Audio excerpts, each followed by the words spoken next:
They moved into Gori, encircling the city with tanks and unloading troops at strategic areas inside the heart of Georgia. Their intentions aren't clear, but this is an absolute violation of the ceasefire agreed with Georgia. Columns of tanks and trucks loaded with soldiers control all access in and out of the city. Some cars with fleeing civilians on board were allowed to pass. The Russian commander wouldn't say what would happen next, but he told me they intend to teach the Georgian president a lesson.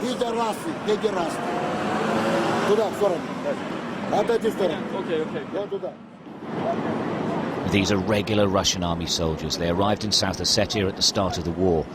They told us they're going home. They just didn't know when.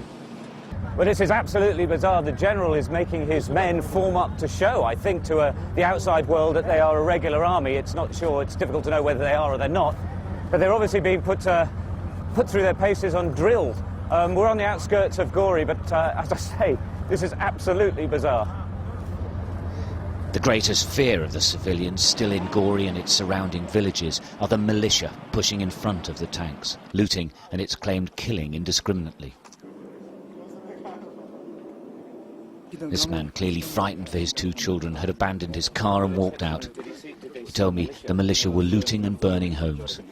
They're killing people, even women, he said. A few hundred meters behind him, smoke was rising from what he said was a damaged home. On the outskirts, more civilians gathered at a petrol station trying to get a lift to Tbilisi. These people had stayed behind, survived the bombing, but wouldn't stay through this invasion.